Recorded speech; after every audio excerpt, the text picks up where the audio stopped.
1 week ago, I recorded and published episode number 6 of this podcast.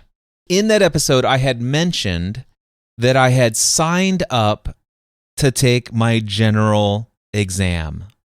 If you go back to the very beginning, episode number 1 of this podcast, you'll know that before I published episode number 1, I was just a couple of weeks into, wow, I finally am ready to get serious about getting my technician license so that I could use a handheld and or mobile radio to talk locally with people on amateur radio on these things called repeaters. And it's kind of fun to be in the car and or base station and just be able to chat with a community of people in my local area. How awesome would that be? And also to have these handhelds to go on trips and journeys where I go hiking and all this other stuff. And I was really thinking a lot about the 2-meter and what's called the 70-centimeter bands, VHF, UHF radio communications, mostly via things like repeaters.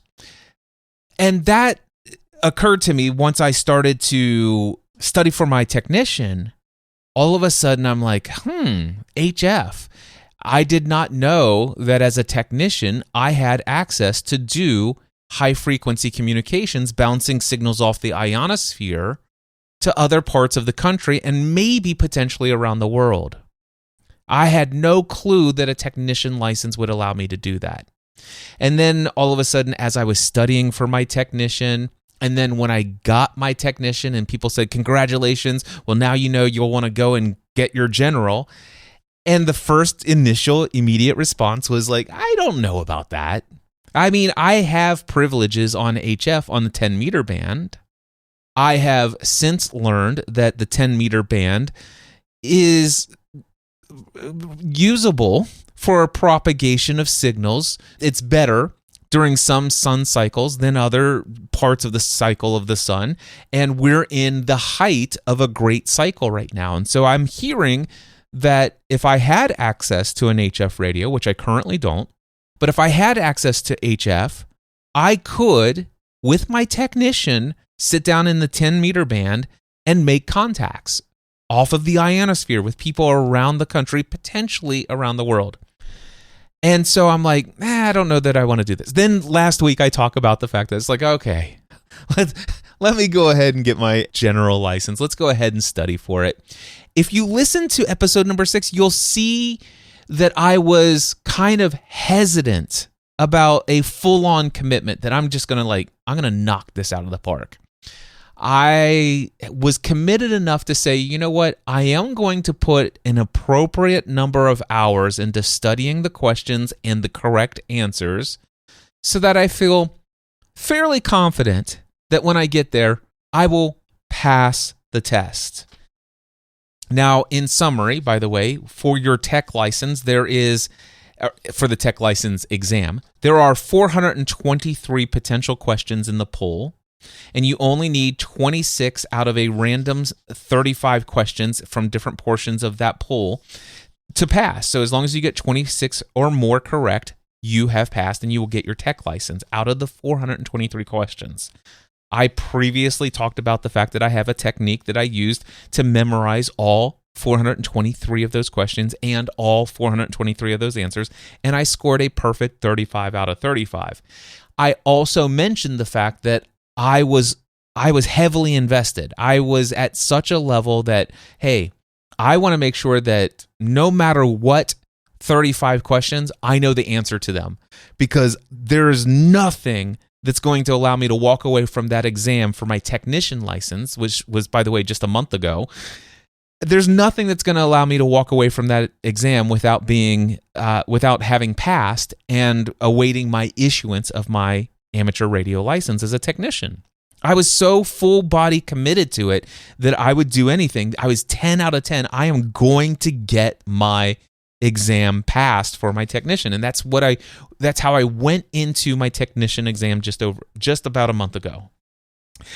Then last week I talked about the signing up for the general, and I'm like, you know what? I'm kind of invested in this. It would be very nice to have this. There's going to be lots of opportunities down the road for me to use the privileges on HF. You could hear the hesitancy in my voice. Am I going to fully take it to the level of study where I'm going to basically be confident that I'll get all 35 answers correct? So what has happened? What has transpired since last week? That is what I want to tell you in this episode. So that was on Thursday. I studied when I went to the gym Thursday evening for 45 minutes on the Stairmaster. I then studied for about an hour before I went to bed Thursday night. On Friday, I did exactly the same thing. I studied at the gym for 45 minutes, and I studied for about an hour and a half before I went to bed Friday night. Then something happened on Saturday. I had not anticipated. I had not expected. I did not factor in to my plans. Here is what happened. It was Saturday, September 14th. I was hanging out on my radio, next to my radio. I was probably studying, by the way, for my general license. And all of a sudden I heard Tim Lawrence, W4TWL, that's Whiskey 4 Tango Whiskey Lima. Tim threw out a call on the radio. He said, W4TWL, mobile. And as soon as I heard that, I'm like, I said, hello, W4TWL, this is KQ4UUR, Cliff in Hebron, Kentucky. How are you today? And we just got up to chatting. He says, hey, Cliff, I just got into the car. I just loaded up all my gear. I'm on my way to a park here in Crittenton to do some POTA. Now, if you don't know what POTA is, it stands for Parks on the Air. And I only know it tangentially from what I've seen people doing this on YouTube and hearing other people that I've met talking about Parks on the Air. But I'm going to give you, I haven't looked it up and found a full description of POTA for you, but there are different parks, and I think this might be a US thing, I'm not sure. But anyway, there are different parks. As long as it is a state, it is recognized as a state park, a national park, or a wildlife reserve is my understanding. I could be incorrect on all of this, but anyway, these are my understandings. If it's a national park, a state park, or an animal reserve, if you go to one of those parks, set up your HF rig, I think you log into Parks on the Air somewhere on some site and say, hey, I'm here at this park looking to activate this park. I don't know what that language activate means. Like, do you only activate a park once that's not been activated before? Or is activating a park the language that you use when you're into POTA? This is not an episode on POTA, by the way. This is an episode on my journey towards studying for my general exam and my motivations and my study practice and all of that stuff. So maybe a future episode on POTA where I have more detail to share with you. But anyway, you go to this park, you set up, you let people know that you found an open frequency, that you're going to be putting out CQ, and all of a sudden you throw out your CQ, and some of these people are actually hunting people in parks. All right, I think that's the terminology even that they use. I'm pretty sure they're hunting people in the parks, and so they're going from frequency to frequency, trying to make QSOs or connections. And I think it's QSO. We'll get to that in just a moment. But I'm positive it's QSO. So anyway, that's the whole thing. So the whole idea of you being an HF operator in a park, it's for you to be from a park and connect and make QSOs with as many people and to see how far you can propagate your signal and all that other stuff. And then if you're an HF operator and you're not currently at a park and it's not convenient to get to one, you could go to this website and see if there's anybody that's at parks, and you can go hunting for those people by getting on those frequencies that they say that they're on and see if you can reach them. So anyway, that's my current level of understanding of POTA and stuff like that. So anyway, Tim Lawrence, W4TWL, says, hey, Cliff, I'm on my way to this park in Crittenton. And I figured I'd just jump on the radio here and chat while I was mobile. And I said, "Hey, crazy question. Would you be okay if like a total newbie, like somebody who is just licensed under a month, came out and observed you doing POTA?" He goes, "Cliff, I would be, yes, absolutely, definitely come out." And he's like, "Okay, here's the directions of how to get here." And so I went in. I was actually in my car, and so I went in the house and I said, "Stephanie, change of plans. I thought I was going to go to a local park down here and just go out and study for my thing. I just talked to Tim. He's out there doing something called POTA on his radio, and he's offered to let me observe him do this. And this is something I'd love to do. Do you mind if I go for the next couple of hours and go do this instead?" And she goes, "By all means, go and have your fun." So I followed Tim's directions to this park in this wildlife reserve in Crittenden, Kentucky. And there he is. I want to paint the picture for you.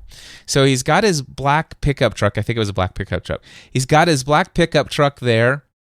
And off the trailer, the trailer hitch that you would pull a trailer with, he's got a special ballast holder, if you will. So he has this long pole or ballast, or I think they call it a ballast. I don't even see these. So many things I don't know. I don't even know what I don't know at this point. But anyway, this mast, I do know that they call it a mast. So it's this extendable mast, and he's got this dipole antenna that's off there, and the wires coming off the dipole antenna. One wire is strung up into this tree. And the other wire is also off to the side, and the other side going the other way. And he's got a dipole antenna hanging up off of the mast that's connected to the trailer hitch of his truck. So I see that. He's got 50 foot of low loss coax cable running from the antenna hanging off, this mast off the back of his truck. And it's going all the way into the edge of the woods at this wildlife preserve. And he has a card folding table, just your standard traditional card folding table, one of those square ones. I'm sure you can picture this in your mind.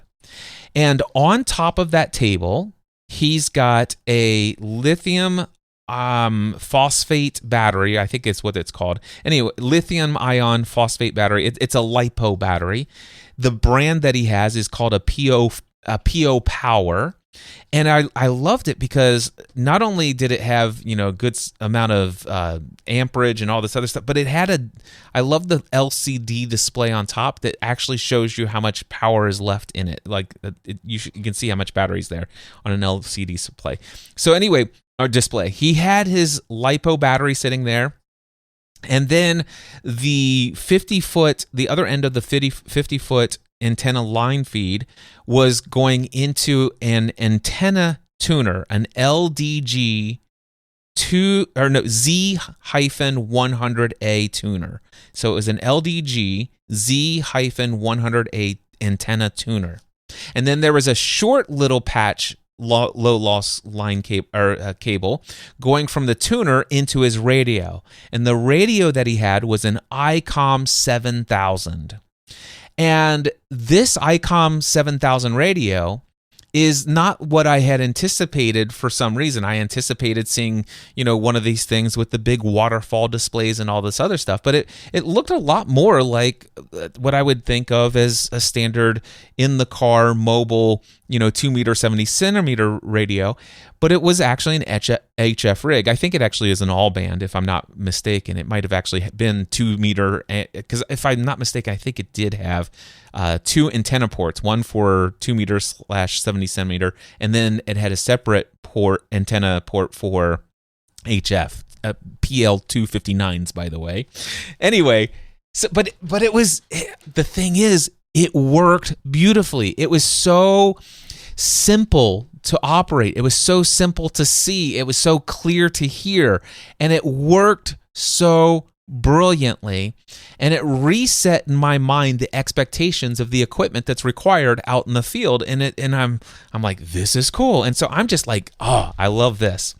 I introduce myself to Tim. He introduces himself to me. We had a little bit of chit chat back and forth, talking about what we do for a living, all this other stuff, while we're waiting for the bands to open up. Because when I got there, he's like, Cliff, it's like, dude, I hate this to be your first experience, but the bands are just not opened up right now. It's like I've tried a little bit of 20 meter band. I've tried the 40 meter band, just not getting any signal out or in. But that's okay, because it can happen. They can come and go. So I'm like, okay, cool. So we're just sitting there chatting for a bit, and I'm sharing with him about digital voice and the OpenSpot 4 Pro that I have, and he's like, oh, wow, this is amazing. And it was kind of cool that here I am, a newbie, sitting there talking to somebody who has an extra class, and I'm showing him something that I've learned that he's eager to explore and learn more about, which is on the digital voice side and on the, these hotspots and stuff. And specifically the OpenSpot 4 Pro. But anyway, Tim is there, and he's like, hey, let's give it a shot again. So he logs into the Parks on the Air. Well, the first thing that he does is he sits down at the radio and he starts tuning for frequencies, and all of a sudden he comes across a frequency where you can hear people talking, and they were clearly states away from where we were. And at first I'm like, oh, we got somebody. And he keeps tuning. And I'm like, what's he doing? There's people there. You can chat with those people. Why aren't we waiting in line to chat with people? And of course, again, I don't know anything about POTA at this point, really. And so what I'm recognizing is like, okay, well, first thing he did by tuning scanning the band and finding a signal, confirming that the bands up in the ionosphere, the different layers are propagating signals multi-statewide. Now that he knows that, now he's got to find a clear, unused frequency so that he can set up his spot for Parks on the Air for people to come hunt his signal. I'm using that phraseology. I don't know if that's an adequate way of describing this. This is my understanding of it. So he logs into Parks on the Air once he's found his frequency. And he says, hey, I'm logging in. I'm doing Parks on the Air. I'm in park number such and such. And this is the frequency I'm on. And then what he does is he goes CQ Parks on the Air, CQ Parks on the Air. This is W4TWL from park number, and I can't remember the park number, but park number such and such. It's standing by and listening. And of course, eventually, people came through, and we got Tulsa, Oklahoma, anyway, we got Oklahoma, we got Texas, we got New Jersey, we had New York, we had Connecticut. We were reaching all sorts of places all over the country. It was amazing. One of the interesting things that I loved about his Icom 7000 was he had recorded his voice doing Parks on the Air, or CQ Parks on the Air, CQ Parks on the Air. This is W4TWL, Whiskey 4 Tango, Whiskey Lima, calling from park number such and such, standing by and listening. Now, he did it beautifully, perfectly, all the way through, and recorded that. And he was able to save that into one of multiple memory for audio recordings that can be transmitted. So in a contest, and I don't think that Parks on the Air is considered contesting. I think there's something else called contesting. But in Parks on the Air or other places where you're going to be calling CQ over and over again, putting that message out, rather than having to key up the mic and saying it over and over and over again, you can record yourself. You could actually record multiple different versions of things you want to say, and they can be in memory banks, and you just click a little button, and it's pressing a button is the equivalent of keying the mic and calling for CQ. Whatever you recorded, exactly as you recorded it. That was cool. I didn't even expect that was a possibility, and I'm like, okay, now when I get a radio, I want a radio that does that. That is going to be important. I want that feature. So this is my experience. I'm watching this. Tim's getting these connections, and he says, "Do you want to take a drive?" And I'm like, well, Tim, I appreciate it, but I think we're either on 20 meter or 40 meter, and I'm a technician. And while I'm studying to get my general license, which I anticipate that I'm going to pass the exam on Monday night, I don't have privileges on this band. He goes, no problem at all.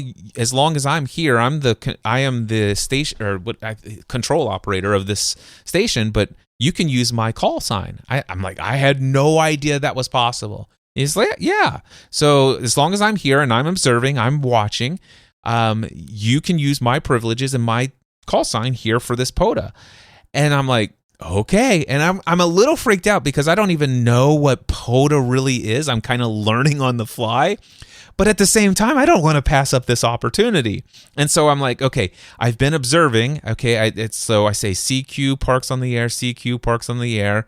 I have to remember your call sign, which, by the way, prior to this, Tim and I may have had one conversation very briefly in a time span when I was also introduced to about 30 or 40 other people locally. So Tim's call sign did not yet stand out to me. And I basically only heard him do CQ. I heard it a handful of times, but still W4TWL or Whiskey 4 Tango Whiskey Lima, that just did not yet roll off the tongue for me. And by the way, I only have it written down here. I don't know that if I walk away from this podcast and if I were to meet you later this afternoon and you say, hey, what is Tim Lawrence's call sign? I don't know right now if I would be able to immediately recall off the top of the head, oh, he's W4TWL. Now, I do know it's Tim Lawrence, and I don't know if his middle initial is W. It probably is. But anyway, the more I get to know him, I'll know this. But here I am in this moment. I'm just now being introduced to Tim, and he's here giving me access to use his call sign on the air, doing Parks on the Air. I don't even know what Parks on the Air really is. I don't know. I know that I've studied something about giving signal measurements back and forth, and the first number is from 1 to 5, I think, and I think that is the that's the how clear do I hear your voice, and then there's the second digit is 1 to 9, and I think that it could be more than 9. It could be 9 plus, and I think that's the signal strength. And he goes, yeah, that's right, you got it. And I'm like, okay, great. So, okay, I think I could give reports, and I do understand that a part of this is you give people a report on what their voice quality or the ability to hear them, and also signal strength. That is something you exchange back and forth in this Parks on the Air kind of thing. You got to make sure you get their call signs and confirm back and forth both ways. You got to give them the park number. So I'm like, okay, Tim, hold on. Let me open up my notes app. I'm going to write all this down. And it's like, listen, it's Whiskey, next line, 4, next line, Tango, next line, Whiskey, next time, Lima, Lima, and then park number, ... And I'm like, okay, got it. I'm ready, I think. I'm totally freaking out here. So here I am. I'm using a call sign that's not mine. I'm doing Parks on the Air, which I know very little about, only what I observed. And I'm a good student, but still, I'm a little nervous. I gotta say, I'm a little nervous. And so I sit down at this folding chair. By the way, next time I know, it's like, okay, if I'm gonna go somewhere, bring a folding chair, bring a folding chair, bring a folding chair. All right. So next time, so here's the thing. I sit down in his folding chair. I'm sitting in front of his radio. We're all set up, and I key the mic and I say, CQ Parks on the Air, CQ Parks on the Air. This is Whiskey 4 Tango Whiskey Lima, calling from park number such and such, standing by and listening. And then all of a sudden it happened. Hey, I'm here from New York. Hey, I'm here from Connecticut. And I'm sitting there talking to these people. I was like, oh my gosh. And at this point, I went from a 6 out of 10. I'm committed to acing this test. But by the time I left it with my experience doing that POTA experience with Tim, W4TWL, I was hooked. I'm like, okay, 10 meters is not going to do it for me. I have to have access to all the bands. I have to get my general license. I have already studied at least 5 to 6 hours over the past, about 5 to 6 hours up to this moment. All right, so 5 to 6 hours. I already knew I was going to study a little bit more, study more, and I would study enough to where it was almost pretty much assumed that I would get at least 26 out of 35 questions correct.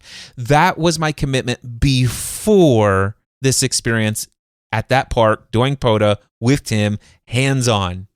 I left that park and I'm like, okay, this changes things.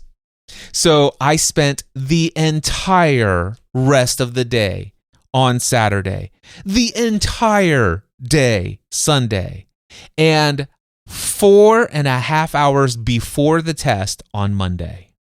Now, how did I study? Go back and listen to episode number 4, titled How to Get a 100% on Your Technician Amateur Radio Exam with Less Than 10 Hours of Study.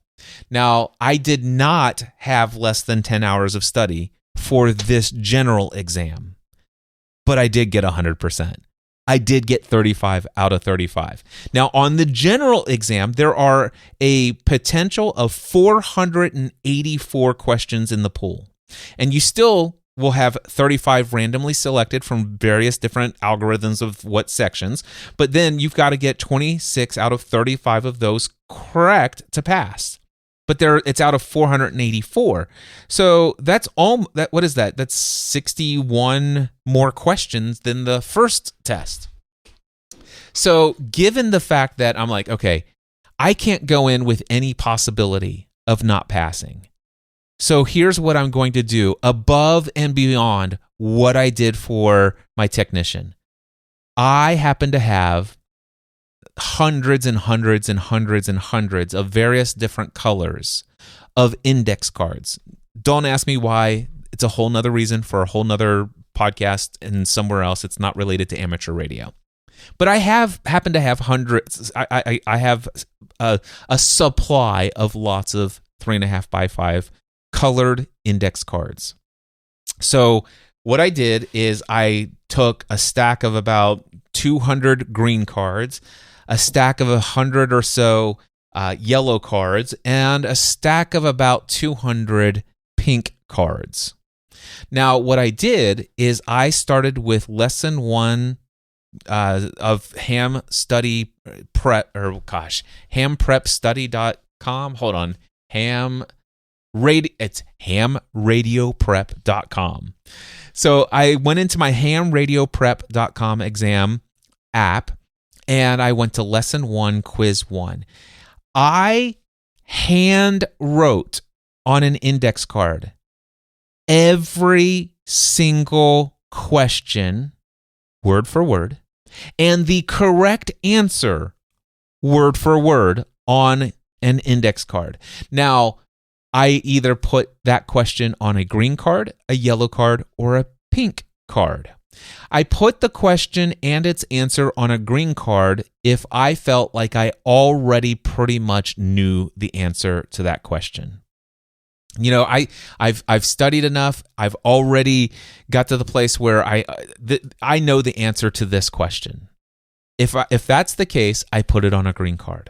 Now, there's one where, okay, when I got this question, I had a good feeling about the fact that I knew the answer, but there was still a little bit of doubt that I might have chosen the wrong answer, but I felt really good about it. That went on a yellow card. And then the ones where I'm like, yeah, I got no idea. That was a pink card. And let me tell you, there were a lot of pink cards. Now, once I went and did all 484 questions and their correct answers, I then went through the cards, these index cards, and I highlighted certain little things and wrote with a red pen all of the little hints about how I could memorize this. Now, granted, I want to tell you that I memorized all 484 answers to all 484 questions. I did not come away with an understanding of all the concepts Now, did I come away with the understanding of a lot of concepts that I did not have previously? Yeah, I did. But I would say probably 70% of the questions and the answers out of the entire pool of questions, 70% of them, I really don't understand the concepts. I just understand the language and I understand the correct answer out of 4 options. Okay? As far as I know, that's the only requirement of the FCC is that you pass the exam. And so given that, that's the path that I chose. I chose to actually say, you know what, I'm setting a deadline. That deadline is less than a week away. That deadline is for me to memorize the answer to these questions. I'm committed to that because there's no way I don't want to have access to be able to do this. So that's the method I took. And I could have been given all 484 questions and I would have been able to still get 100%. So when they gave me 35 random questions, I will tell you this. When I took the exam, there was about, I would say probably about 12 or 13 questions. I didn't even look at the question. I just immediately looked at the answers and I knew the right answer. Again, I'm not saying that this is, I've shared this with a handful of people. One person absolutely is just like, that is so wrong. It's like, listen, to each his own, right? In fact, that's what this person said to me. To each his own. I don't agree with it. This is not how I would do things. It's not how I think about it. Blah, blah, blah. And by the way, he listens to the podcast. You know who you are.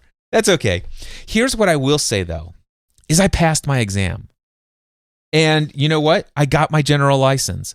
I have I didn't even have to put /AG after my call sign because I didn't immediately have access to an HF rig right afterwards. By the way, when you get your general license, as soon as you get your certificate of completion that says that you have passed the test for 365 days, I do remember this, I know this concept, that you can actually, while you're waiting for the FCC to update its database to show you as a general instead of technician, for 365 days, as long as you have this certificate and you can prove it, you can just use your call sign and put /AG, and that will get you through, and you can have your privileges on all those bands that a general license can operate on.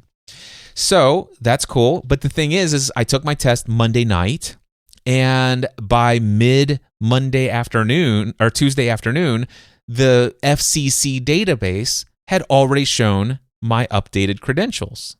Now, by the way, it took a little bit longer. It took another day before the email came confirming it with a link to download the official copy of the license, but the database already had it.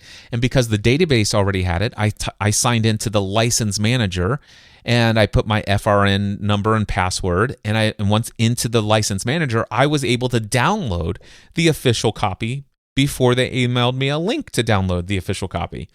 By the way, I printed the official copy out, signed my name in the signature area, and I happen to have a laminator here at the house, a full page laminator. And so I've got a 5 mil lamination of my FCC license on one side and my GMRS license on the other side. So I have my general license. By the way, little experience here, QRZ.com and other various systems that are integrated to look up call signs. QRZ is the most popular from what I understand. And over at QRZ.com, it was still showing technician all the way until, I think, late Wednesday evening. So QRZ says it can take up to a week for their database to refresh with the FCC database. I think they say up to a week so that you don't reach out to them about it. But it took about 2 or 3 days from the time the FCC database. But even though QRZ said I was a technician, I could have got out on HF without using the /H or the /AG after my call sign because the FCC database, the ULS database, is what matters. So there we go. All right. So now what? I got my general license. Now what? The first question is, should I study for my extra? And the answer to that question right now for me is unequivocally no. I got a dear friend of mine. His name is Jack Prindle, AB4WS, Alpha Bravo 4 Whiskey Sierra, AB4WS. Jack, he's like, Cliff, you're in the study mode. Dude, just power on through. Just get one more test. You got it all. And the one thing I will say is the amount of hours that went into study for both my technician and my general has taken up a lot of time. Now, I'm full-time self-employed. I have lots of margin to do a lot of things that are interesting to me. And quite frankly, there have been, over the last 2 months, a significant number of hours that have been consumed to amateur radio-related activity and information and study and learning and research that could have, and potentially one might say should have been related to, let's just say, planting seeds and marketing my business products and services. Not to the detriment that I think it's going to cause any real, long-term problems, but short-term, I'm seeing the effects and I'm like, you know what? Let's say no to more studying for exams for right now. I have no desire to get my amateur extra license by the end of 2024, for example. Now, could that change? Absolutely. Go back and listen to what I told you after I said I got my technician. Dude, maybe by the end of this year. I don't know. There's a lot that I could do. So things might change. But right now, do I have any plans to study for my extra? No. Why? I've already told you reason number one is that I need to use a lot more of my time, effort, and energy to remain focused not only on over-delivering to all of my current clients and customers that have purchased my products and services where I'm committed to them fully, not to delivering what I promised, but over-delivering on what I promised. But also, outside of that, I need to continue to market to new clients, new customers, and that has not happened to the degree that I would like over the last 2 months. And so I'm saying no to more study for tests. Okay. The second reason is that I memorized 484 questions or answers to multiple choice questions for the general. I memorized 423 answers to 423 questions for the technician. I've memorized a lot of correct answers to questions that would be asked in a pool of questions from exams, but I don't necessarily have a full grasp on all of those concepts. So what I'd like to do certainly between now and the rest of this year, my plan is to take what I've already studied and what I've already passed the exams on, knowing that I have no test anxiety at all. There's no studying like, oh my gosh, I have to get this exactly right. No, I'd like to go back and start over with the technician license course again. And I'd like to actually be presented that information in a way that says, oh, now that I have my license, let me learn what all of this stuff means. And anything that I don't learn, or that doesn't anything that I don't fully grasp just from the explanation that was briefly given in the exam prep study course, let me go do more research on that topic via YouTube or using ChatGPT or the amazing relationships that I'm making with all of these amateur extra radio seasoned people in my community. I have so many concepts to learn. And my commitment, before I begin studying for my amateur extra license exam, my full commitment is that I will have a full grasp and understanding of all of the concepts of every single question from the technician course and every single question from the general course. That is my commitment. I will not begin to study for my amateur extra license until I have a full grasp on everything from the technician through the general, all of them. That is my commitment. And if that takes me 6 months, if that takes me 12 months, if that takes me 2 years, 3 years, that is my commitment. So no, not studying for extra right away. All right. Plus, I do have there's a third reason. I have access to high frequency privileges, or HF frequency privileges, on all the bands now. Yeah, there are a small portion on the lower end of some of those bands that are for amateur extra only, and I realize they are holding their amateur extra only net meetings and stuff like that. And I do recognize that as you go up each level of license, the layer of respect for the hobby and the level of exchange of help and service to one another, it just seems to be upping the standard and upping the game and the quality of connection and conversation. I get all of that. But you know what? There's a whole new layer of conversation in this general realm that wasn't available to me when I had only the technician. I'm like, you know what? And I have that privilege. I can propagate my signals and have contacts and QSOs around the world on every frequency band. That's all available to me now. So yeah, that's what's going on. That's why I'm not going for my amateur. Now, what is next now that I have a general license? Obviously, I need some HF gear. All right. The first thought that came to my mind is like, oh my gosh, you know what? When I was hanging out with Tim, W4TWL, there at POTA, I'm like, okay, I'm taking pictures of all of this equipment. I could see myself with one of these Icom 7000 radios, this exact tuner that he has, this exact battery that he has, same length of feed line, same type of antenna. I've seen this work. That maybe I'll go and duplicate that. That was the first thought immediately out of the box. All right, now what I will say is the Icom 7000 is not manufactured anymore. And you can get good deals on used equipment. Yet the Icom 7000, quite frankly, still, unless you find a really good deal, it's still can run around $800+ for the unit. And it's like, well, there's even newer radios with more functionality that's available at the same price as an older one of this. Now, one might ask, well, why would people pay? The only reason they're going for that is because people are willing to pay that much for an older Icom 7000. And one might ask, well, what is it about the Icom 7000 that people are saying, you know what, I really want one of those as my rigs, when they could get a 7100 or a 7300, for example? So don't think for a moment that hasn't crossed my mind, okay?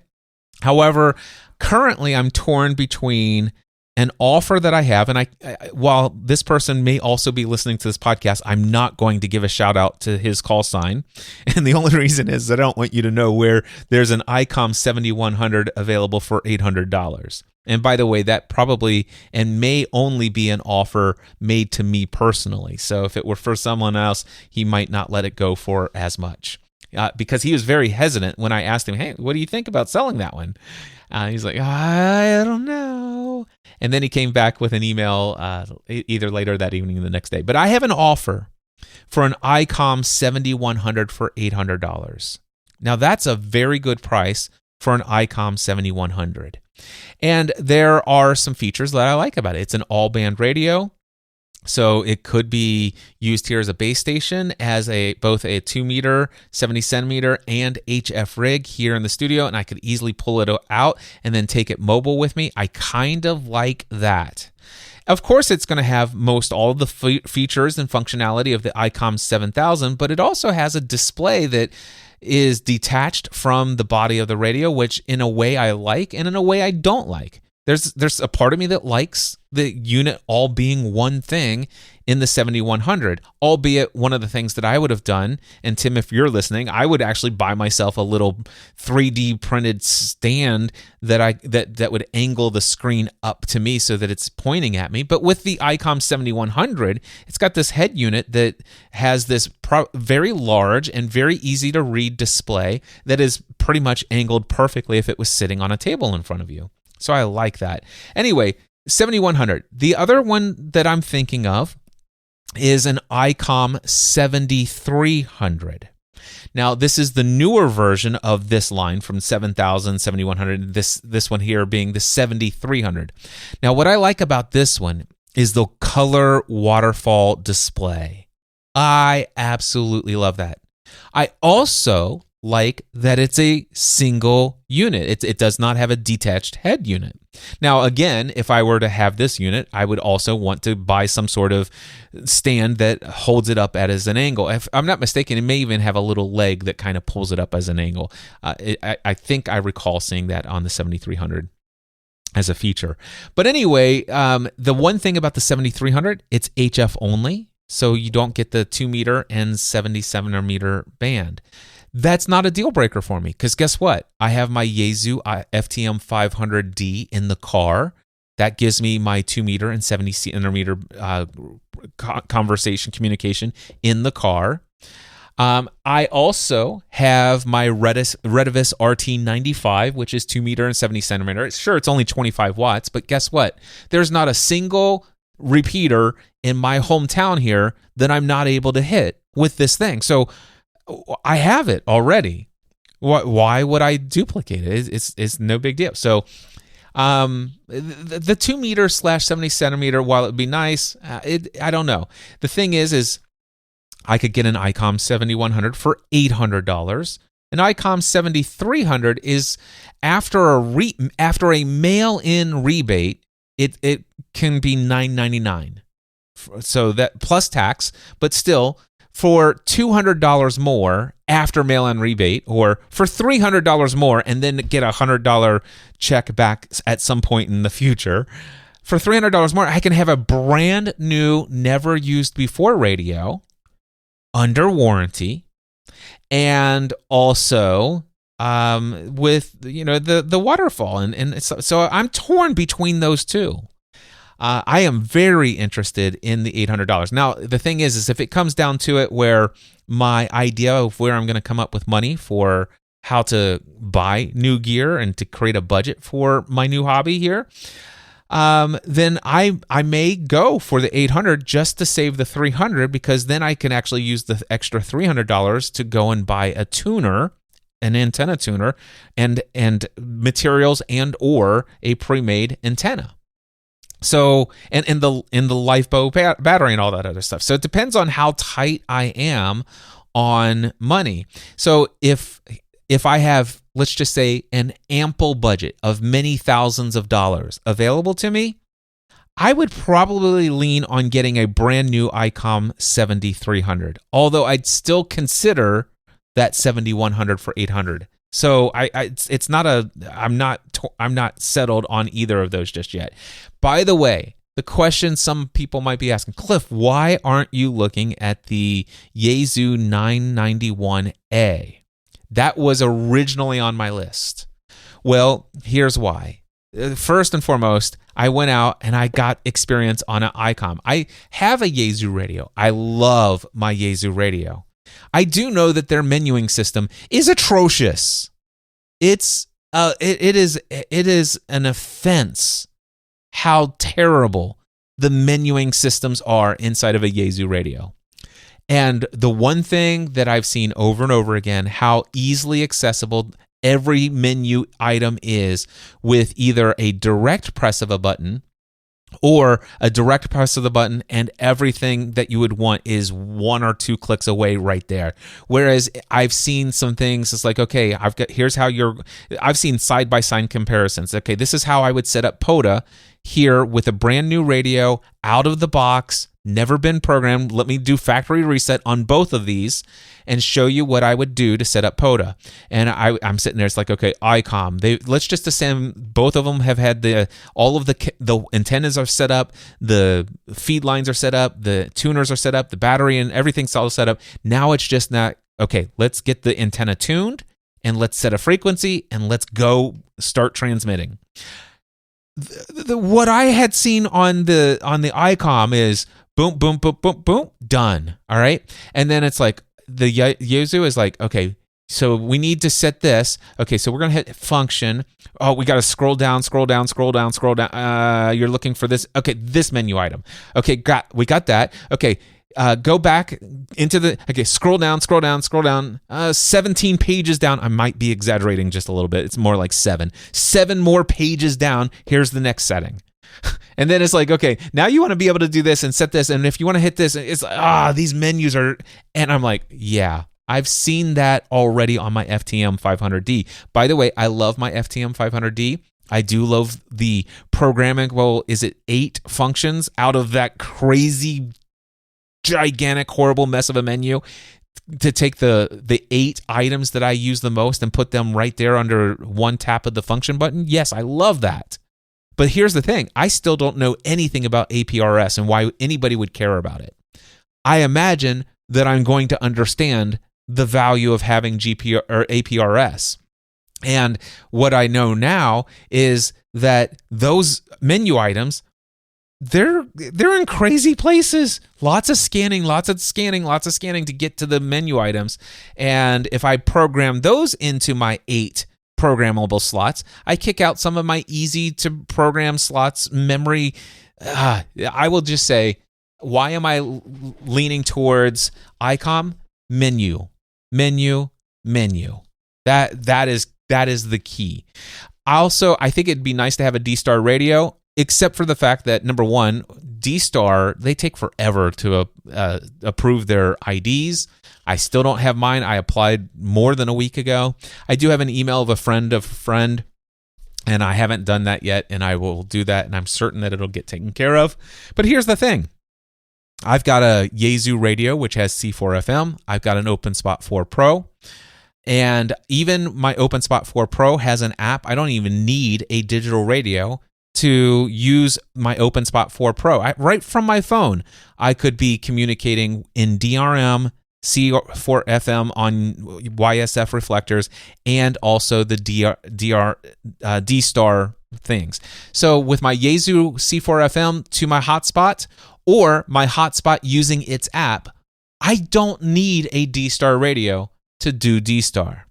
Now, D-Star over D-Star repeaters, that's a different story. And I like that more than D-Star over an internet-connected hub. There's a whole reason in my mind behind that, and that's not for this conversation. But still, I like the idea of having a D-Star radio. I have a C4 FM radio, and now I will have a D-Star radio. Although I don't have a C4 FM radio that will transmit on HF. I get that, but I'm still very interested in a local subset of community of people who are Icom radio guys in my local radio community, and they're on D-Star HF repeaters doing nets and stuff like that, and I'm very much interested in those. So there's that.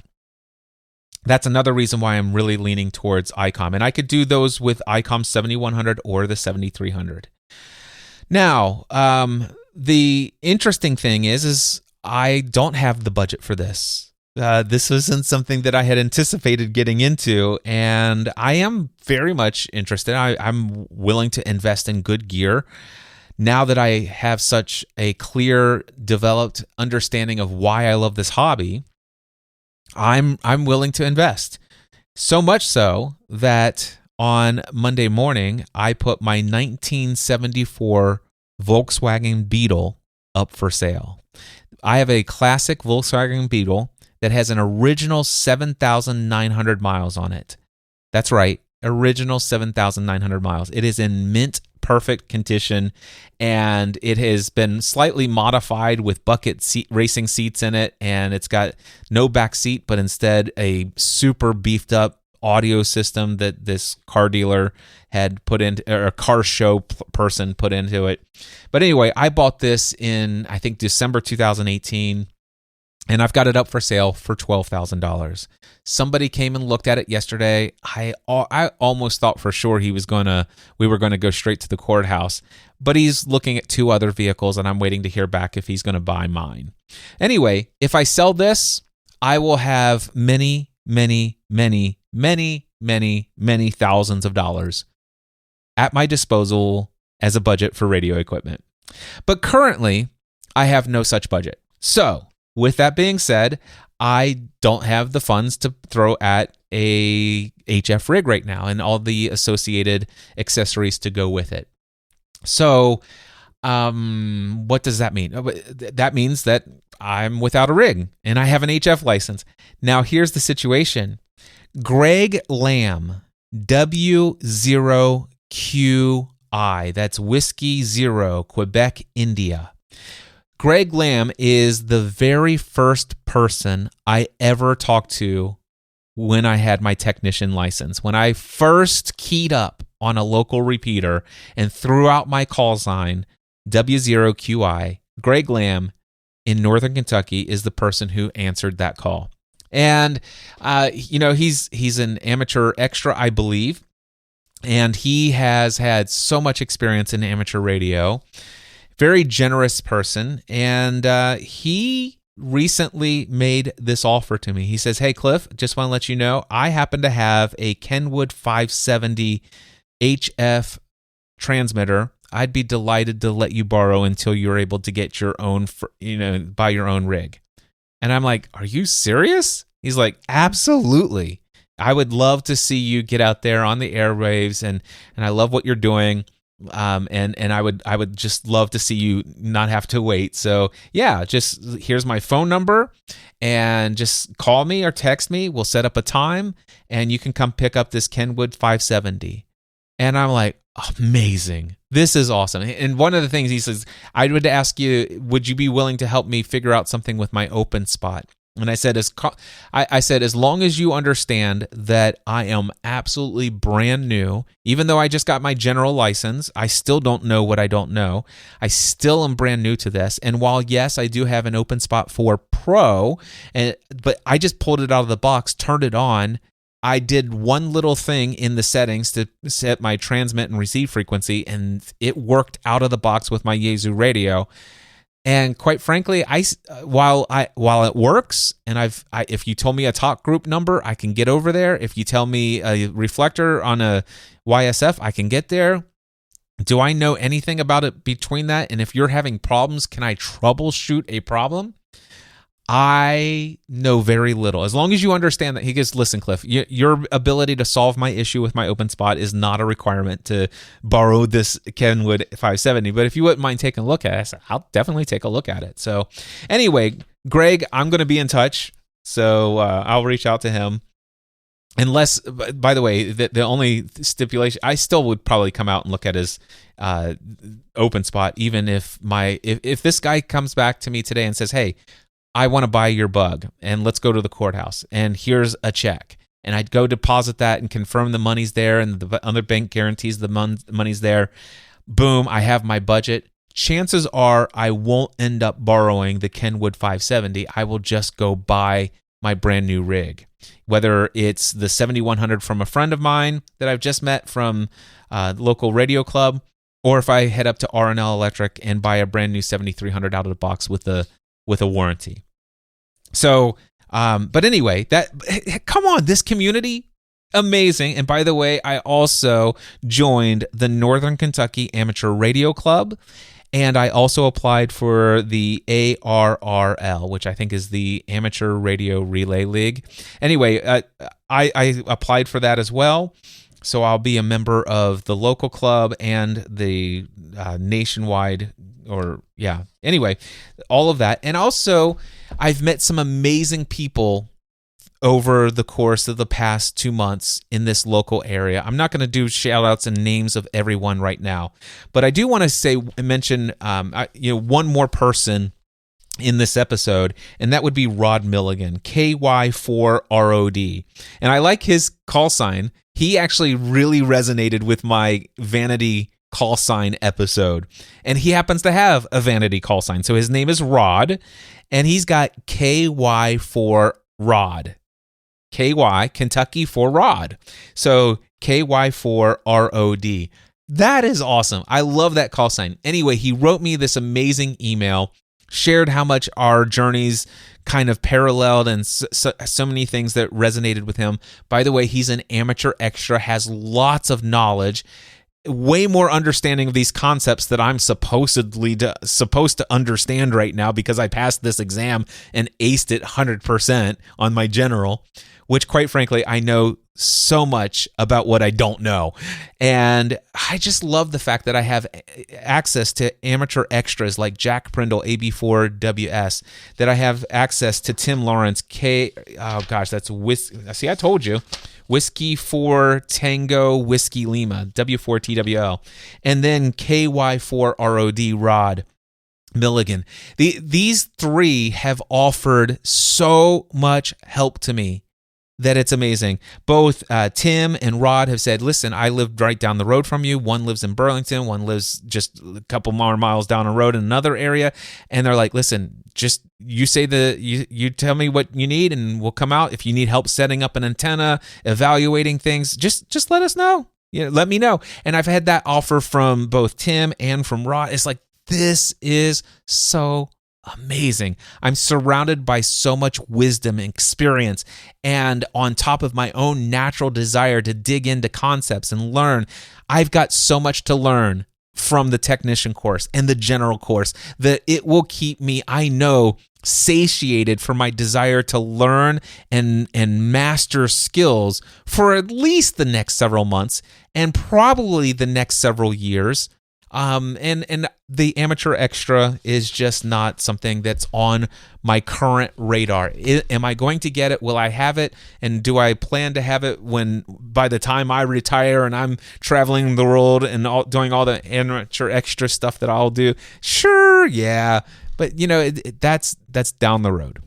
This has been my experience. Thank you so much for tuning in. By the way, if you are studying for the technician and or your general license, the only affiliate I have set up right now is over at hamradioprep.com.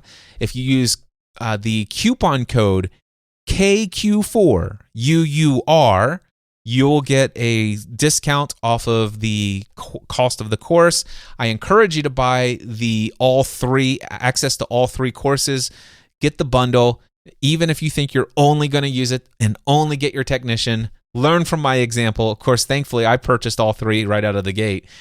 But I can tell you, there's a progression. There's a progression that I see, and I absolutely love that I have my general license now. And by the way, if you are enjoying this podcast, if you are also a general licensed amateur radio operator and you'd like to connect with me on the HF frequencies, feel free to reach out to me. Email me, cliff@cliffravenscraft.com. I'll put you on a list of people that I know that have HF privileges, but especially like things on the 40 meter and the 20 meter and all the other bands. And you know what? If you're a technician only, but you have access to a 10-meter radio, go ahead and email me that as well so that I can actually have that. And I'll just put a distinction that you've got technician 10-meter, 10-meter only. And it's a little bit less option for us depending on what's happening up in the atmosphere and what the solar cycles are. But still, I'm looking to build a list of people that I can connect with. One day in the very near future, I'm looking to start hosting my own nets of a community of people that I want to build and that I know around this hobby. And quite frankly, I have an idea of different ways and different types of conversation that I would like to see happening in a amateur radio net, more along the lines of some of the shared passions that I have and things like that, things we could talk about. So anyway, if you're interested in communicating with me via HF, feel free to email me, cliff@cliffravenscraft.com. My email address is on my QRZ page, KQ4UUR. That's Kilo Quebec 4 Uniform Romeo. Until next time, I encourage you to take everything you do and your love and mastery of amateur radio to the next level. Mindset and